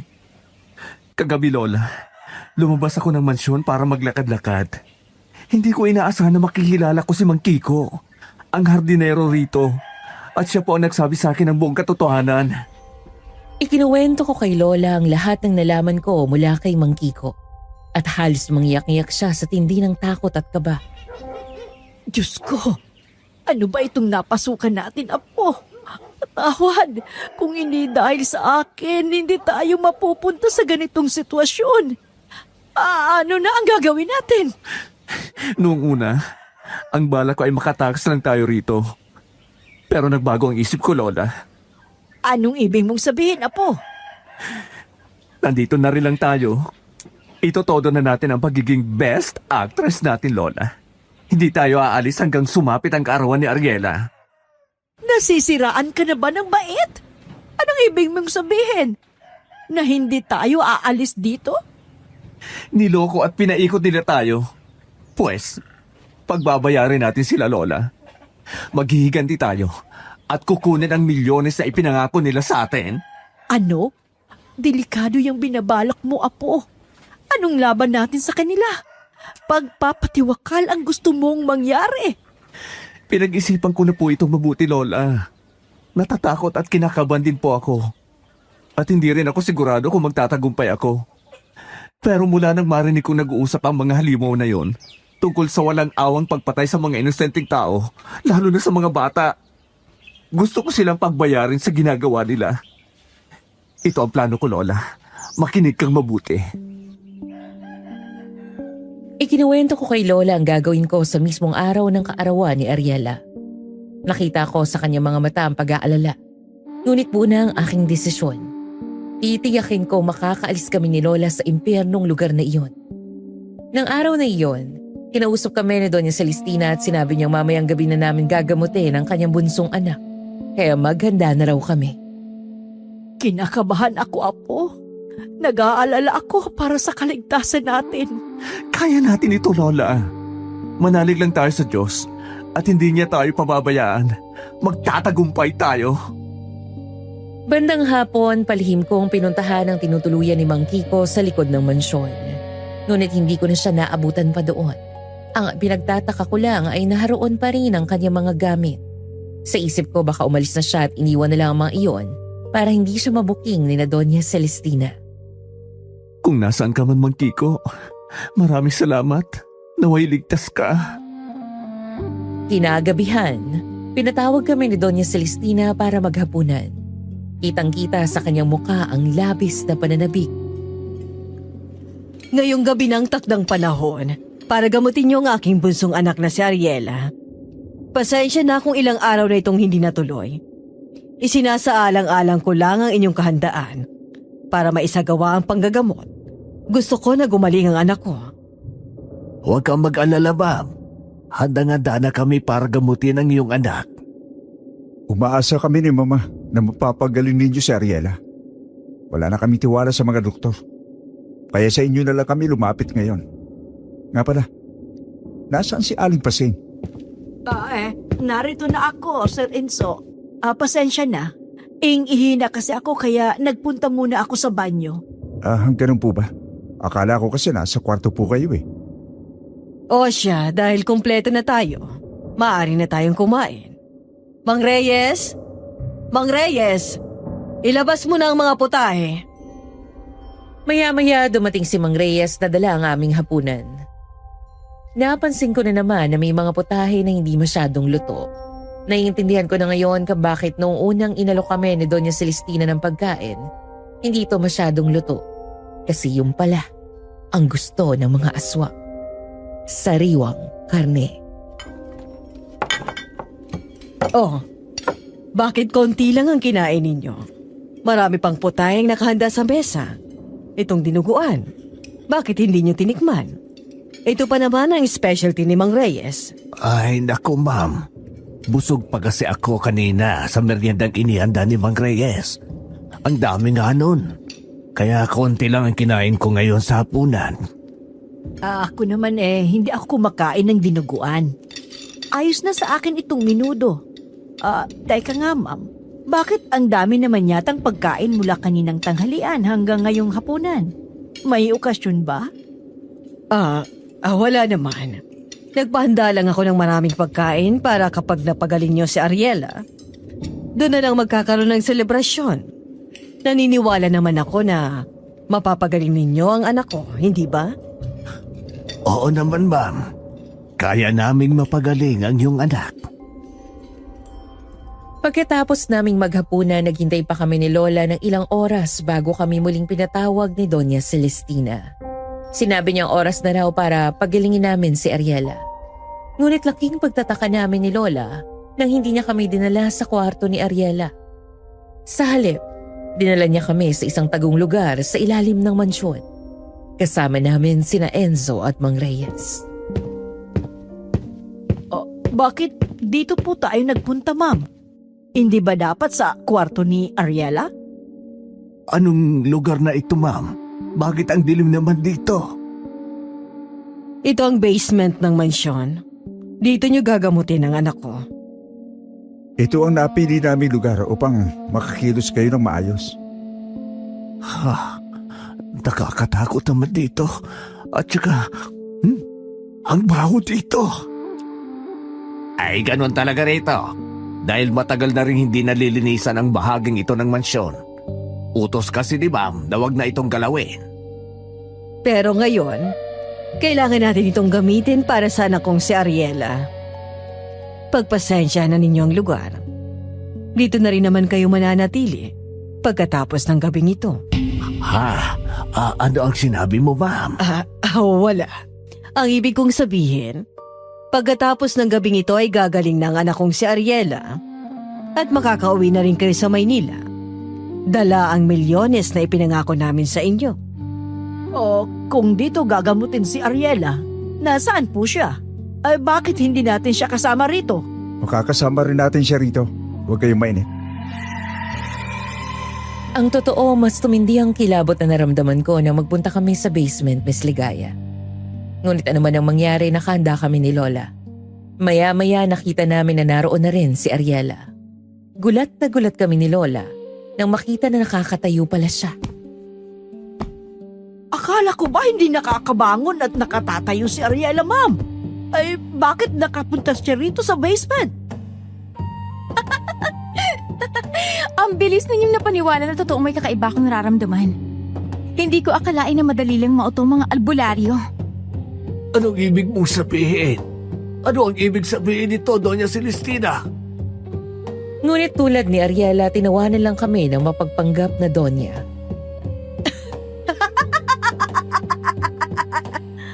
Mahusay bang acting namin? Paniwalang paniwala kayo sa lahat ng sinabi namin sa inyo. Wala pala itong mga albularyo na ito eh. Madali naman pala kayong maloko. Wala naman talaga akong sakit eh. Gawa-gawa lang namin yon. Ang totoo, ganito talaga ang nagiging itsura ng sino man sa aming lahi kapag nalalapit ng maging ganap na aswang. Kung ganon, tama pala ang impormasyon na nalaman ko. Anong impormasyon? Teka, bakit nag-iba ang boses mo? Akala ninyo ba'y wala pa rin kaming alam? Nagkakamali ka, Doña Celestina. Dahil alam na namin ang baho ninyo. Dahil ito ang tunay kong boses, Doña Celestina.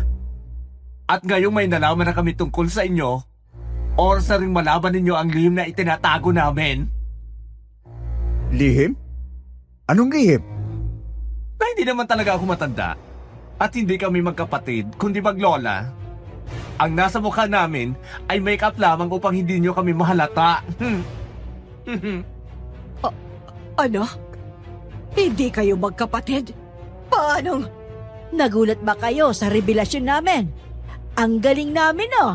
Nalinglang kayo ng prosthetics at makeup transformation namin ng apo ko. Kaya sino ang nabilog ang ulo? Mas effective ang acting namin, hindi ba? May isa pa kayong dapat malaman.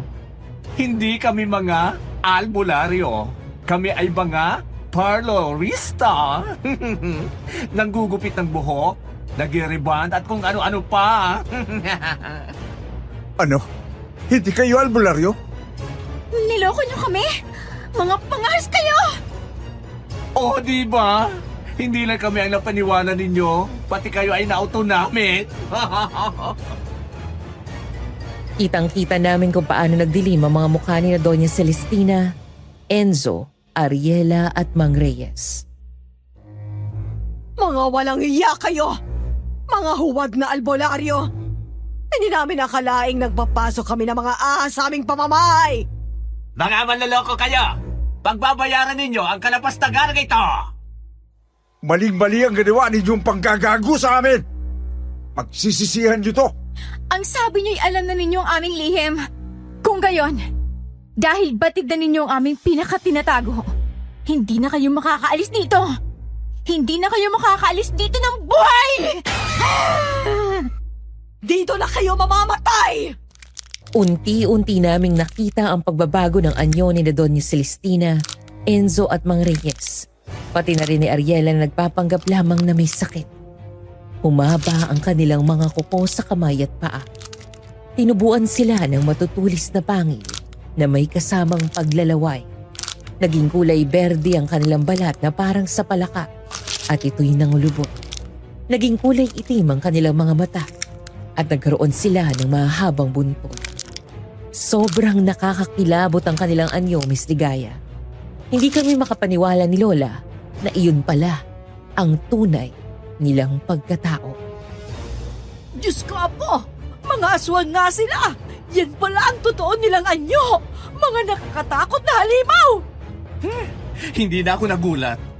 Dahil nakita ko na kayo nagbagong anyo. Hindi nga lang sa nakakarimarim na anyo ninyong yan. Nasaksihan ko kayo mula sa pagiging ibon ay naging tao nung nagdaang gabi. Nakita mo na pala kami! Wala na pala kami may tatago sa inyo! Oh! Ano ang ginawa ninyo kay Aling Elisa? Hindi ako naniniwalang basta na lamang siya umalis. Umami na kayo! Bilib na ako sa iyo. Ang tapang mo para pagsalitan kami ng ganyan. Pues, dahil mamamatay na rin lang kayo, sasabihin ko ng totoong nangyari sa babaeng yon. Oo, hindi totoo na umalis siya.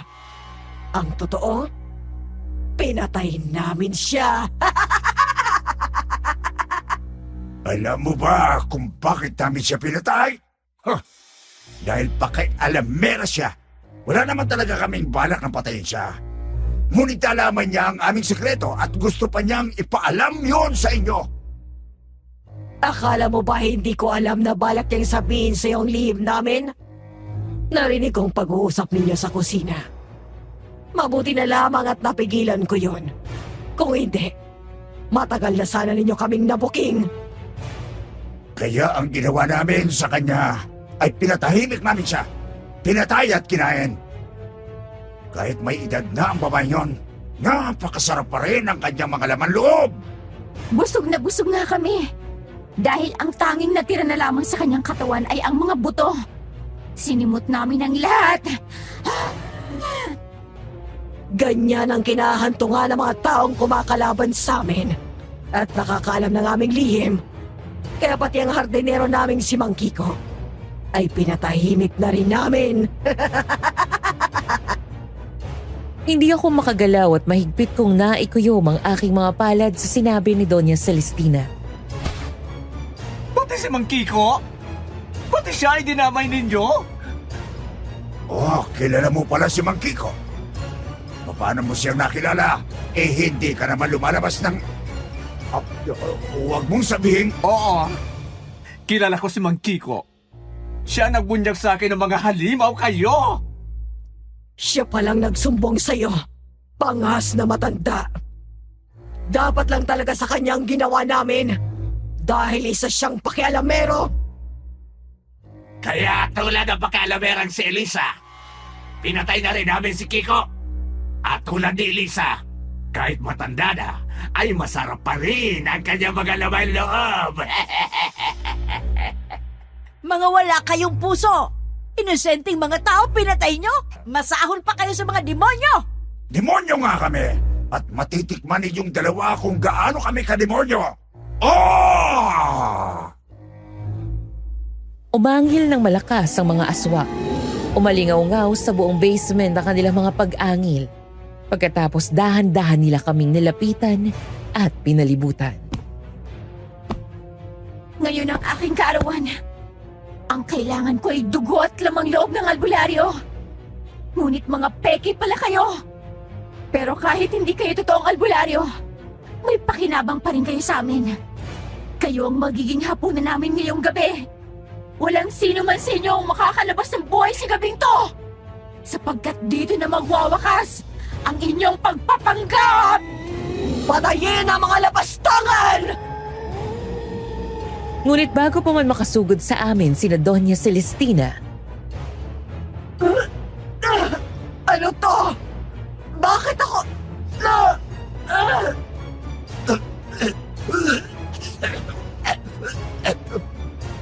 Baba, anong nangyayari?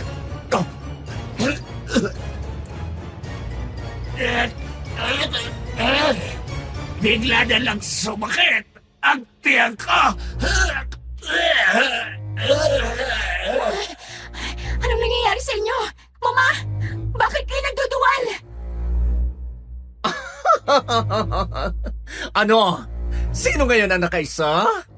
Akala niyo siguro na hindi na namin pinaghandaan ang gabing ito, di ba? Anong ibig mong sabihin? Ilang minuto kayang apektado ang lason sa katawan ninyo? Isa? Dalawa? Tatlo? Ano? Lason? Paano? Hay, wala talaga kayong kaalam-alam, di ba? O sige, dahil malapit na namang tumalab ang lason sa inyo, sasabihin ko na ang totoo. Ang kinain ninyong dinuguan kanina ay may halong matinding lason. Lason na dahan-dahang kikitil sa inyong mga buhay. Ano? Anong ginawa mo sa kanila? Mangahas ka talagang bakla ka! He? Ganito yan. Habang abala ang iengot-engot na si Mang Reyes kanina sa kusina, palihim na nilagyan ni Lola ng lason ang dinuguang niluluto niya. Hindi siya nakalata dahil patanga-tanga siya. Ayun, naisa na siya ni Lola. Akala ko pa naman ay kayo ang mandaragit. Pero sa gabing ito, Malinaw na kayo pala ang nahulog sa aming patibong.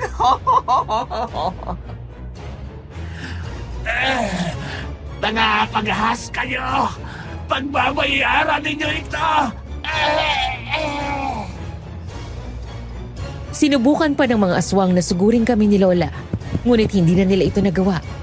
Hindi nagtagal, isa-isa silang nanghina at bumagsak sa sahig. Nagkikisay at bumula ang kanilang mga bibig. Mga walang hiya!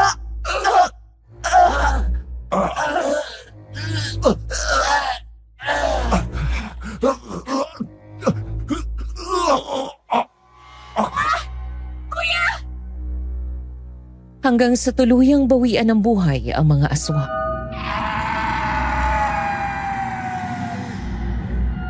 Dapat lang sa inyo yan? Buhay ang kinuha ninyo. Buhay nyo rin ang nararapat na kabayaran. Matatahimik na ang kaluluwa ni na Elisa, ni Kiko at iba pa niyong naging biktima. Magbabayad kayo sa pagpatay niyo sa aking pamilya!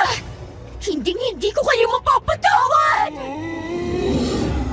Umangil ng malakas si Ariela na umalingaw-ngaw sa buong basement. At akmang susugurin kami ni Lola. Ngunit pati iyon ay napaghandaan na namin.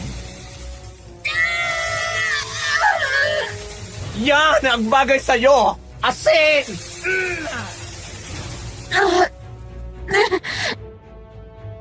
Dinala namin ni Lola ang asin na ibinigay sa akin ni Mang Kiko dahil sigurado kaming makakatulong iyon sa pagharap namin sa mga aswang. Patuloy naming sinabuyan ng asin si Ariela hanggang sa hindi niya na makayanan ng sakit at tuluyan na lamang siyang napasalampak sa sahig. Halika na po! Umalis na tayo rito habang nangihina pa siya! Uy, tara na Lola, bilisan natin. Nagmamadali kaming lumabas ng mansyon at nagtatakbo palayo sa impyernong lugar na yon. Ngunit habang tumatakas, nakalimutan ni Lola na kunin ang milyones na sana ibabayad sa amin ng pamilyang aswang. Balikan natin ang pera natin, Apo. Dapat na sa atin mapunta yon. Bilang kabayaran sa panlulokong ginawa nila sa atin. Naku, hayaan nyo na ang perang yun, Lola. Ang mahalaga ay makalayo tayo rito. Pero kaya nga tayo nagpunta rito para sa perang iyon. Pagbalik natin sa Maynila, wala na tayong babalikang bahay. Paano tayo makapagsimulang muli? Lola, kikita pa tayo ng pera. Hindi natin kailangan ng perang yun kung ikakamatay naman natin. Maya-maya ay nakarig kami ng pag-angil ng aswang. Nasundan kami ni Ariela. Ang akala niyo siguro'y matatakasin niyo ako, no? Nagkakamali kayo! Ay! Nay! Nasundan tayo ng aswang, Apo! Anong gagawin natin? Hoy, huwag kang mag-alala, Lola. Hindi niya tayo malalapitan. Muli ko siyang sinabuyan ng dala naming asin. Ngunit agad naman siyang nakaiwas. Iniwasan niya lang ang asin, Apo! Napakabilis niya! Mga hangal! Kung kanina'y naisan niyo ako, hindi na ako papayag na maisan niyong muli! Hindi ko hayaan na magtagumpay ka sa binabalak mo, aswang! Apo! Mag-iingat ka sa kanya! Muli ko siyang sinabuyan ng asin ngunit patuloy siyang nakakaiwas. Napakabilis niyang kumilos at halatang napaghandaan niya ang aking muling pag-atake. Isa akong aswang. Mabilis talaga akong kumilos. Mas nakakaangat ako kaysa sa inyong mga ordinaryong tao. Oh, talaga ba? Pues, tingnan natin kung makakaiwas ka pa sa susunod kong isasaboy sa iyo!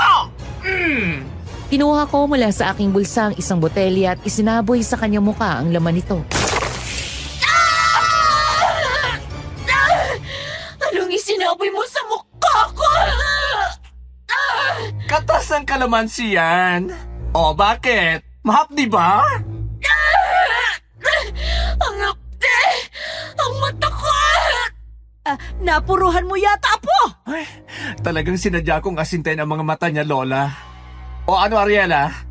Mahapdi ba? Masakit ba? Dapat lang sa'yo yan.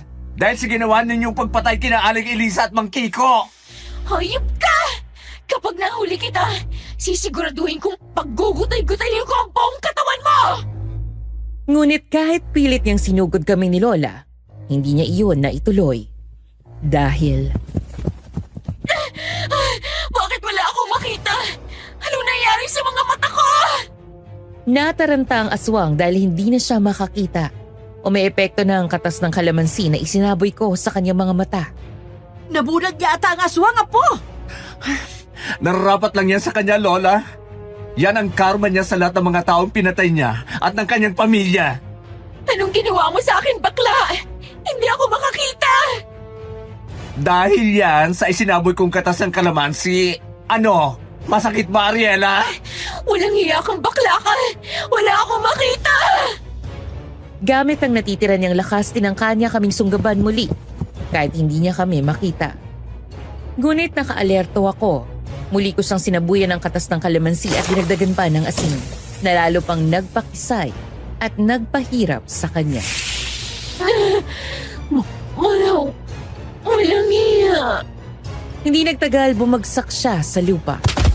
Hindi ko siya tinigilan at patuloy ko siyang sinabuyan ng pinaghalong katas ng kalamansi at asin hanggang sa tuluyan na siyang manghina at mawala ng buhay. Wala na ba talaga siya, Apo? Patay na ba talaga ang aswang? Wala na siya, Lola. Hindi niya nakayanan ang katas ng kalamansi at asin at tuluyan na siyang namatay. Wala na ang mga aswang. O ano? Tara, Lola. Bumalik tayo sa mansyon at kunin natin ang milyones nila. Ayoko na. Ha? Bakit ayaw mo na, Lola? Diba sabi mo kanina, gusto mo pang balikan yon dahil nangihinayang ka? Naisip ko na hindi natin talaga alam kung saan galing ang pera nila. Baka bukod sa pagiging aswang, gumagawa rin sila ng iligal na gawain at doon nila nakuha ang milyones. Kaya ayoko nang kunin ang pera. Nagulat ako sa sinabi na Lola. Kaya nga nagpunta kami sa lugar na iyon ay para makakuha ng malaking pera. Pero bigla na lang sa isang iglap, ayaw na niya. Himala. At nagbago ang isip mo, Lola. Hindi ako makapaniwala na basta-basta mo na lang tatalikuran ang milyones. Alam mo, Apo, natuto ako sa mga pinagdaanan natin ngayon. Nagsimula tayo sa panloloko kaya kinarma tayo. Niloko rin tayo ng mga aswang na yon. Mabuti na lang at nakaligtas tayo. Ipagpasalamat na lang natin yon, Apo. Kalimutan na natin ang perang naging dahilan na muntik na nating ikapahamak. Tara na, Apo. Umalis na tayo rito at bumalik na sa Maynila. May dala akong pera at sapat na ito para makabalik tayo sa atin. Kung yan ang desisyon mo, Lola. Sige na. Tayo na. Magkasama naming nilisan ng lugar na iyon na baon ng bangungot na kahit siguro lumipas pa ang ilang taon, ay hindi namin makakalimutan, Miss Ligaya. Ang lahat ng pinagdaanan namin sa mansyon ng mga redoblado ay habang buhay nang nakatatak sa aming isipan. Nang makabalik kami sa Maynila, hindi pa naman kami pinapaalis at hindi pa nadedemolish ang bahay namin. Kaya kahit paano ay nakahinga na maluwag si Lola. Ngunit,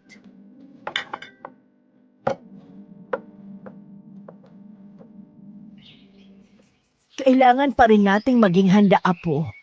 Anumang oras, pwedeng matuloy ang demolisyon. Nakahanda naman po ako, Lola. Nakaimpake na ang mga damit natin Para kapag natuloy ang demolisyon, hindi na tayo mangangarag, di ba? Isang linggo na rin ang lumipas mula nang makaligtas tayo sa kamay ng mga mapanlinglang na aswang. Hindi pa rin ako makapaniwala na nakatakas tayo sa kanila. Ang tapang mo, Apo.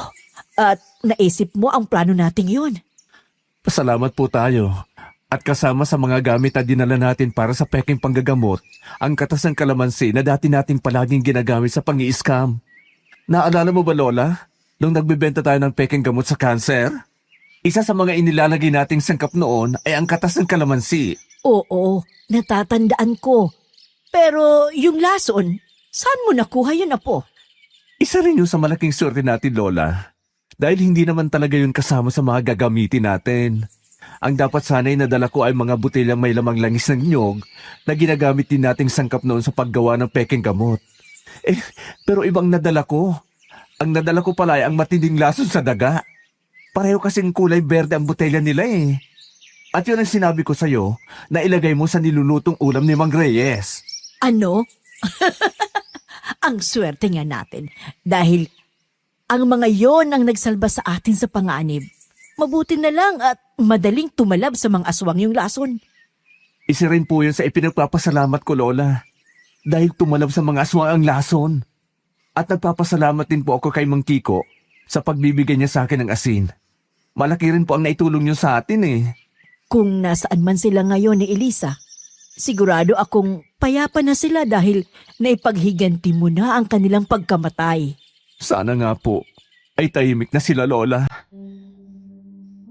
Makalipas ang ilang araw ay natuloy din ang demolisyon sa aming lugar. Miss Ligaya, ang bahay namin at ang parlor na pinagkukunan namin ng ikinabubuhay ay giniba na. Ayaw man naming iwan ang lugar na iyon, ngunit kailangan. Dahil kulang ang pera namin sa pag-upa sa bagong bahay.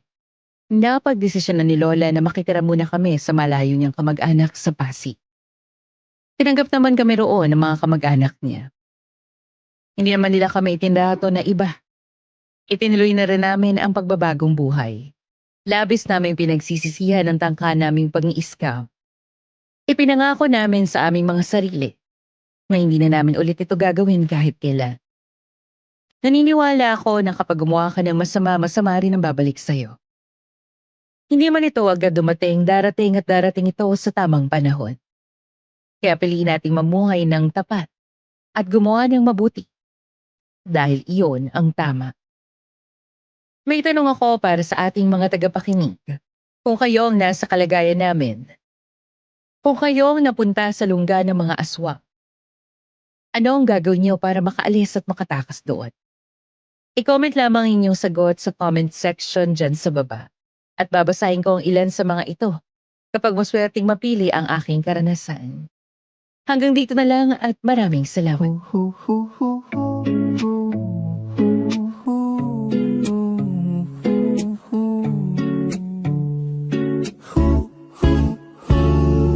Sa parlor nagsimula, gunting lang ang sandata.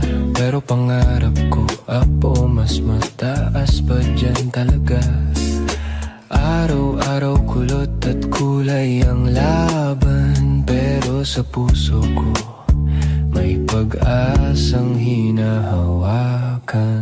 Apo, eto na naman tayo. May kliyenteng naghahanap ng himalang bago. Iho, sumabay ka lang sa eksena. Dito sa parlor, sa akin ang corona. Hindi to milagro, diskarte lang yan. Iho, kapag wala kang pera, utak kang puhunan, diba?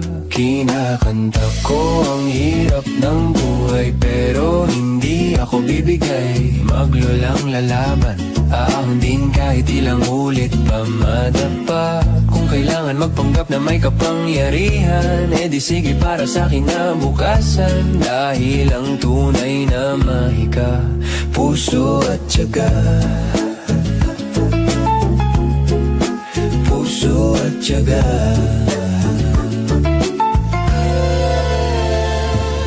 Apo, minsan nakala ko'y wala ng pag-asa, pero nung naniwala ka, lumiwanag ang mundo ko bigla. Sa bawat hilot-hilot na kunwaring may bisa, mas gumagaan ang hirap kapag may kasama.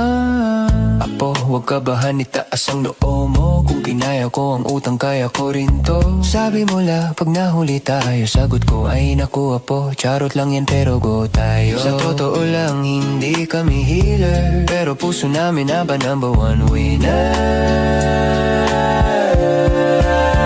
Kinakanta ko ang hirap ng buhay, pero hindi ako bibigay. Maglulang lalaban, ahon din kahit ilang ulit pa madapa. Kung kailangan magpanggap na may kapangyarihan, di sige para sa kinabukasan. Dahil ang tunay na mahika, puso at tiyaga. Apo, tandaan mo to, hindi mo kailangan maging mayaman para lumipad agad, no? Sa buhay minsan kalma, minsan sabog. Basta't magkasama tayo, pasok lagi sa banga.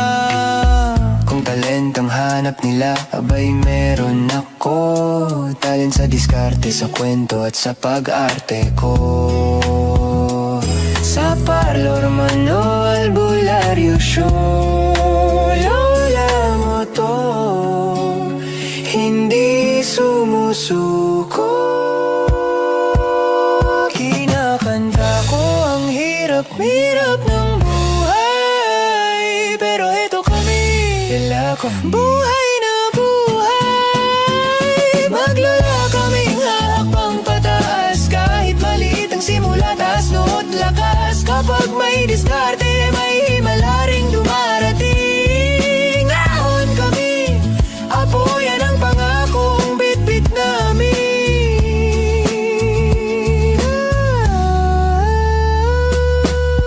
Apo, tandaan mo, walang hirap na hindi natin kayang lampasan, basta magkasama tayo.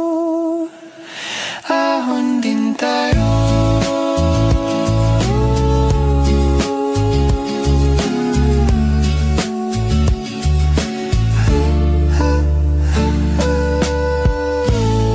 Junie, kamusta? Sana napapakinggan mo ang kwento mo ngayon. Hindi biro yung pinagdaanan niyo ni Lola Pasita na mapunta sa bahay ng mga pamilya ng mga aswang. Kahit sino siguro ay matatakot at baka mabaliw kapag nangyari sa kanila ang ganong karanasan. Mabuti na lamang at nakagawa kayo ng paraan para makatakas at makasurvive. Doon pa lang hinahangaan ko na yung tapang niyo ni Lola Pasing. Imbis na magpanik kayo sa sitwasyon, nag-isip kayo ng paraan kung paano niyo matatakasan yung panganib na nakaabang sa inyo. Naiintindihan ko rin kung bakit ninyo piniling balikan ang masama ninyong gawain noon. Dahil mawawalan kayo ng tahanan at gusto niyo makalipat sa bago ninyong titirhan. Ngunit kahit baliktarin natin ang mundo, mali pa rin yung naisip yung paraan para magkapera. Kaya unfortunately, ang kinahantungan ay isang nakakakilabot na pangyayari. Ang mahalaga, nagsisisi na kayo sa inyong ginawa at nangakong hindi ninyo uulitin pa yung mga ganong gawain. Sa ating mga kaaswang confession, tandaan nyo, ang tapat at mabuting pamumuhay ang tunay na magbibigay sa atin ng kapanatagan at proteksyon. Bawat aksyon natin, mabuti man yan o masama, ay may kaakibat na bunga. Kaya palagi nating piliin kung ano yung tama. At bago ako tuluyang magpaalam, gusto ko lang mag-iwan ng paalala sa lahat ng nakakita ng ibang channel at nag-re-upload o gumagamit ang aming content ang walang pahintulot. Huwag natin itong suportahan, sa halip pakireport ito upang maprotektahan ang aming mga orihinal na kwento. So narito ang mga opisyal na listahan ng aming lehitimong channel: Kwentong Takip Silim, Sityo Pangil, Sityo Bangungot, Aswang Diaries, Aswang Confessions, Aswang Radio, at ang pinakabago nating channel, Miss Amy Aswang Love Stories. Maraming salamat po sa inyong patuloy na pagtangkilik at pagsuporta. Muli ako si Miss Ligaya at maraming salamat sa inyong pakikinig.